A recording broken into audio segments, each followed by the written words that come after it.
All right, welcome to the Extended Gamut podcast. Back at the studio. We're back. Andy and I just took a Sabbatical. A creators retreat to Cabo. It's our annual creators retreat where we come up with great ideas. Yeah, and this is what they're gonna get. And this is it. So today's episode is on the all newly announced EPSON P7370 and 9370 as shown at the ISA Expo. In the very back of the booth, you need a treasure map to find it. So we are excited to talk about the new P7370, 9370. What are they? What do they replace? Stay tuned.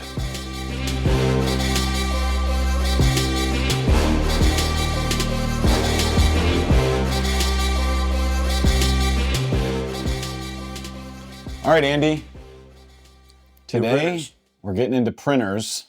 The P7370, 9370 from EPSON, newly announced. Yep. First shown at the ISA Expo, Las Vegas. Yep.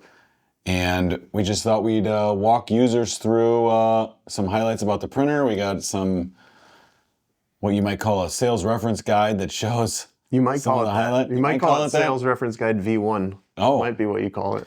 And this is probably related to like the photography, graphics, and fine art division. That's what we'd say. Yeah. You know, that's just our opinion. So we're gonna get started. It's almost summer here in Chicago. Beach bod time, right? Okay, yeah. How does that? Well, I brought something for this Of course episode, you did. and my new finds. This is the Reese's PB&Js. We have grape and strawberry. Hold that up for I'm the... gonna hold this up. These are PB&Js. So we're really just trying to figure out who's, grape or strawberry, who wins, which one's the best. So find these at your local grocery store and This is not a sponsor. put it in the comments which one you think is best. Anyways, out with those, in with the new Epson printer. Let's talk about it. Here we go. First thoughts. It looks exactly like a printer that I am very familiar with. P9370, right? Very similar.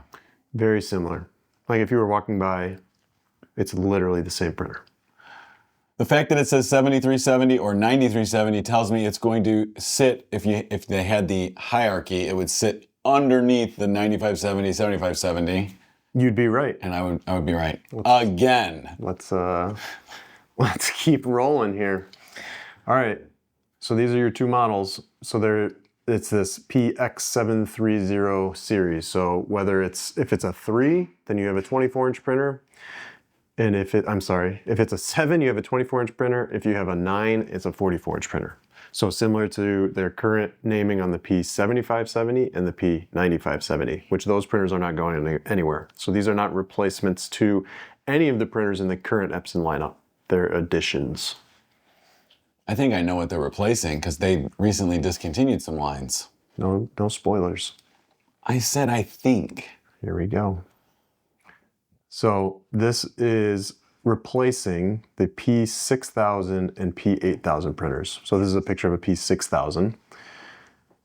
And this is a picture of a P7370. So you can see very similar, even body to the previous generation and the generation before that.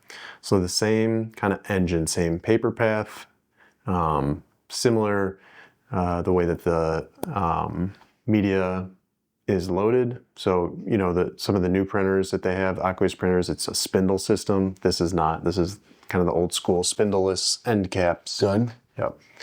So, let's keep going. All right, this is a good slide. This will sort of show. Kind of gives you everything. Yeah. So if you squint, you can see the ink colors. If you wait a couple slides, we'll be able to talk through each of those. But big changes are, from the outside, the biggest change is that touch screen. 4.3-inch touchscreen, so larger. End users are getting older. Their eyes aren't getting any better. They just need to keep making it bigger. Yeah. So when you're on your iPhone, put the text to like magnification. Yeah, like Mike Hull level from Wensco. When he can't see anything, he can only get like 4 letters in per screen. Yeah, might be the printer for you. Yeah, just for that. Yeah, but otherwise, you know, it looks very similar. It has a closed a cover at the top that opens and closes, helps to keep out some of the dust that can be in your environment. Yeah, maintenance doors. So those are things that are different from the previous P6000, P8000. It's a lot easier to get to the print head, to clean around it. So if you're going to use this in kind of a production environment where you're generating more, fibers and dust and that kind of thing, you're going to want to be able to clean around the print head. The printer does a pretty good job automatically of cleaning for most users. Yeah, it has that automated maintenance. Right. If you're a heavy user, then you might benefit from being able to get in there. Yeah. So otherwise, looks like it says on the bottom there. It's shared. It's very much shared with the P9370, 7570, that line. It's just a little different. So we'll talk about what's different. Yeah, I mean, ultimately it's a printer. So it's printing something. So the biggest thing, and why would they come out with a printer that looks just like a different printer, is probably going to be the ink set. So we'll talk a little bit about that. Yep. Which would give you, color gamut and whatnot. So right in the middle is the new printer, right? So that Pro 10 ink set. So it has 10 inks. That's the big distinguishing factor from the Pro 12 ink set on the far right.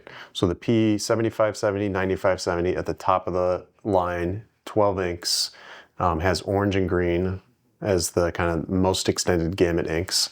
Widest gamut for proofing, for reaching those Pantone colors that you can't reach without those specialty orange and green inks. So then sitting right below that is the Pro 10 ink set, and that's the one that's in the P7370 and 9370. So you don't have orange and green. You do have every other ink that's in the Pro 12 ink set. Okay. So you still have a violet. So you still have a very high gamut ink set. And it's still archival. I mean, this is still museum. Same inks. What do they say? Museum quality. Same inks as in the Pro 12, just without orange and green. Okay. Same formulation. Okay. And then sitting below that in this picture is what they call the Pro 6, which would be fulfillment. They call it fulfillment photo. So this would be, people buying online, not necessarily looking for artwork, but they want an image. That's a great option for them. So what lineup is that? That's the Pro 6? Yeah, so the P6570, P8570. Okay. So those, 6-color ink set. Really quality prints, but you don't have the gamut, and it's set up to be more production. So you can get bulk inks in that with the DL version. You have dual roll, which is something you don't have on the other platforms. So there's some things that are more geared towards productivity on that Pro 6 ink set. Yeah. Okay. That's a great poster printer. I know that. Great poster printer. So here's the print head. So this is the print head that's in the P7370 and P9370. And you can see you have 10 channels. So it's an ink channel per head chip. Like a different color? Yep, different color for each. And you can see what we have on the P7570 and 9570 is 2 additional channels. They just don't have those here. So same print head shape and everything, you just don't have those 2 slots. So speed is going to be the same as the P9570. Which was extremely fast compared to the previous generation of printers that was out. So in this case, you'd have the P6000, 8000 you'd be comparing this to, and this is going to be like night and day. Yeah, and so that's a slide we'll show in a little bit. Yeah, it's a huge step. So you're getting to the speed now of that P7570 and 9570, which is it's a huge jump. Yeah. Epson has really been trying to promote, I think it's the 3rd bullet point here, heat-free technology, right? So that is obviously a dig at thermal print heads using heat to jet ink versus them using the piezo. And I know you have a history of Epson video out there that sort of talks through the... Yeah, and because it's true. Heat destroys things over time. So that's the plan with Canon and HP, is like, they know that it's a consumable. That's why it's a lot cheaper. Yeah. But Epson likes to point out that their head is not going to degrade from heat. Like it'll eventually have problems, but it's not going to be from heat. Yeah. From cold? All right. Here's the speed. So Gosh. this is probably the biggest reason you would upgrade from a P6000, P8000. That, and you're going to run out of warranty. You're going to maybe the printer's just ready to be upgraded. But this is a huge difference. So it's about 3x in some of these modes, 4x in some of the modes.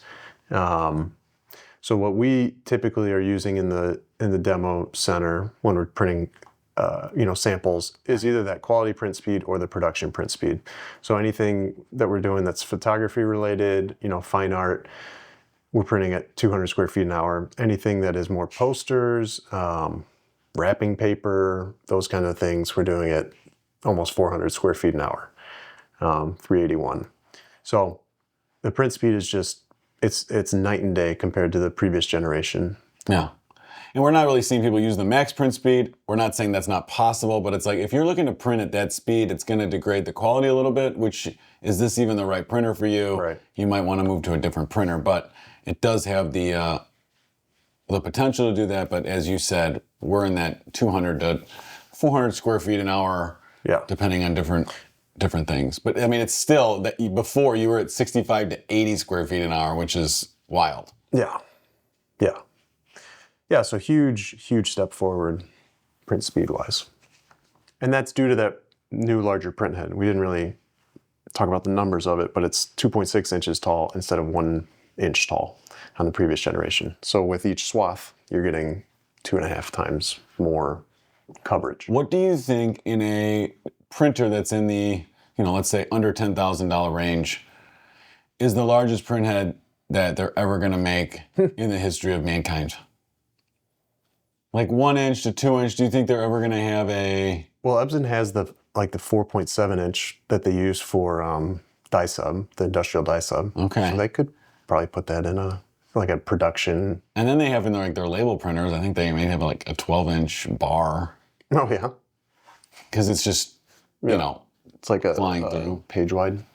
I wonder if one day you'll be able to print as if it's a copier, but it's archival, museum quality. Just one after. And at that point, they have to just fire all the engineers. We can't do anything else, so we have nothing else for you to do.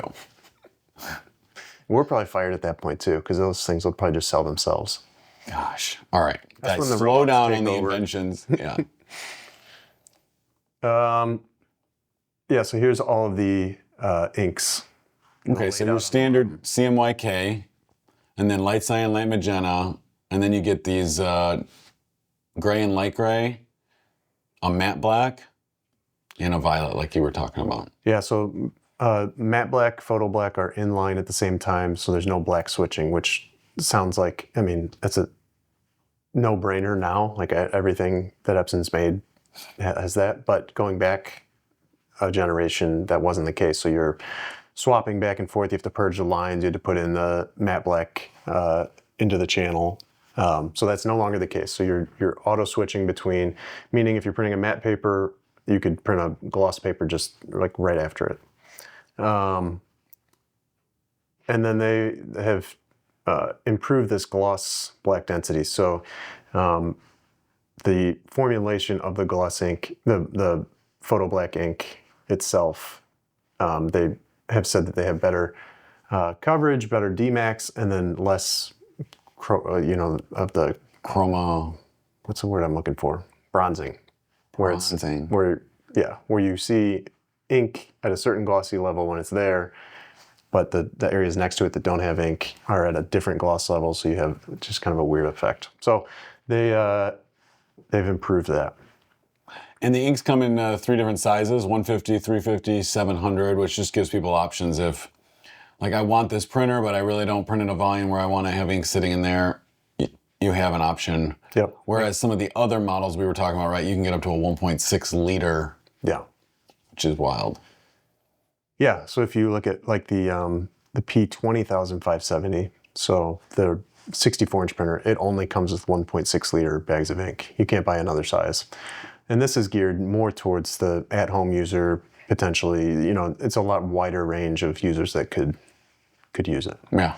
And then again, just so why is it a wider color gamut compared to the P6 and P8? The ink is improved. You now have a violet ink, which you didn't have. So that's probably the biggest reason. Yeah. All right.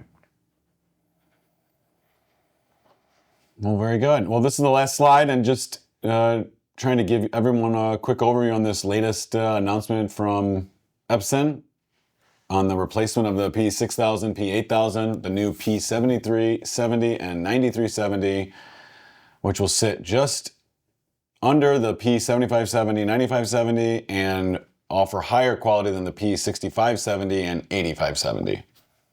I think I got it right. Yes. Gosh. Price-wise, it should sit below, obviously, below the P7570, 9570. In previous generations with this P6000, P8000, it was maybe $500 to $1,000 less than the flagship printer. So that's what we would expect. So somewhere around, I don't know, high 3,000s for the 24-inch version and maybe high 5,000s for the 44-inch version. Okay. That's your guess. That's my guess. And you know what? No, give me a quote right now. We'll see what, yeah. We can't even quote the printers that are in stock right now. That's true. So lots of fluctuations in pricing. But anyways, this is just an update on the P7370, 9370 from EPSON. we'll do some full videos. We'll keep everyone posted on when they're going to start shipping. Yeah. We don't know that yet. As we know more, We'll let you know. yeah. All right, well, that wraps things up for this short little edition of the Extended Gamut podcast. Thanks, Andy. Thank you, Jeff. All right, see you later.